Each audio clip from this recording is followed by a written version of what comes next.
I'm Buck Brannaman from Sheridan, Wyoming.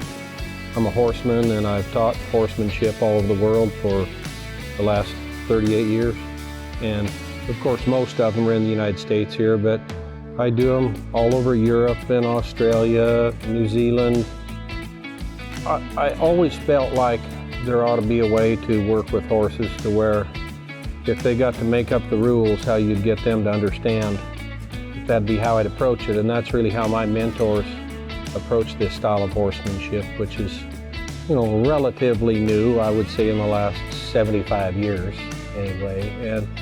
And it's very much like Horse Whisperer. Well, what the character of Redford did in there, well, that part was real, in that he was a revolutionary horseman and was doing things different than what was considered the conventional wisdom. My goal is, as far as the clinics and the horses, I love the horses and I want things to be better for the horse.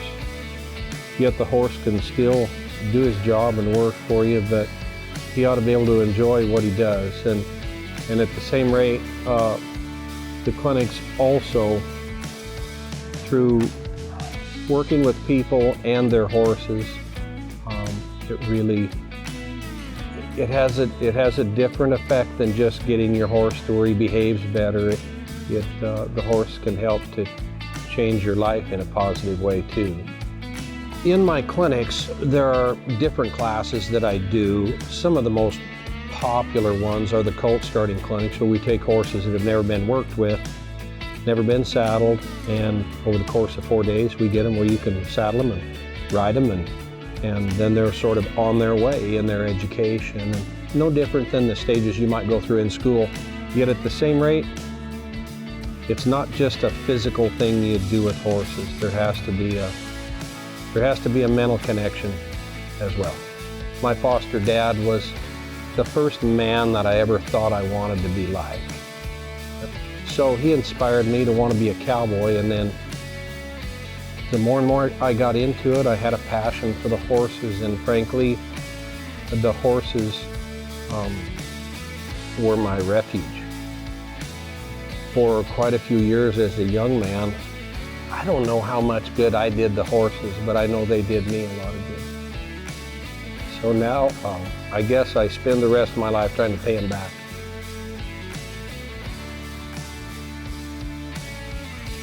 A lot of times horses will end up in my clinics because my clinic may be the last stop.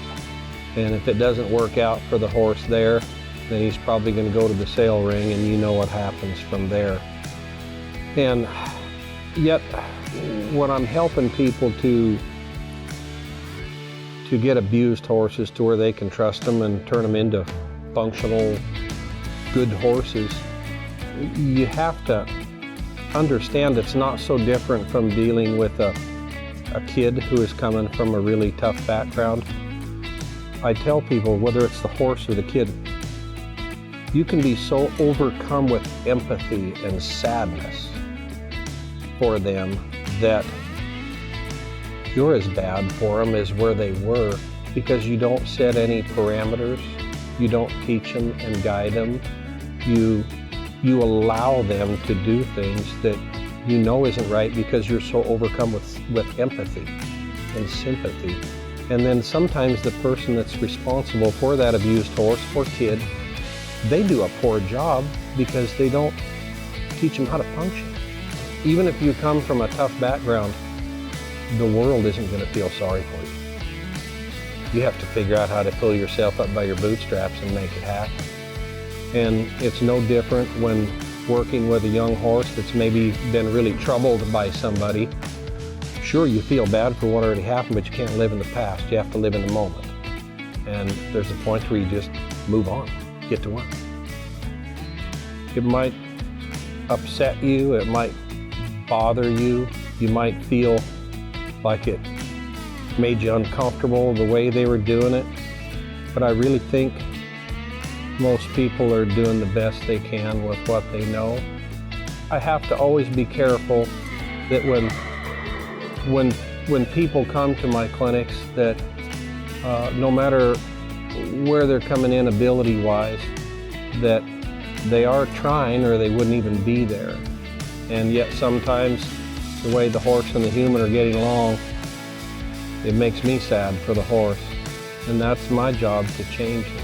And it doesn't make me right and everybody else wrong.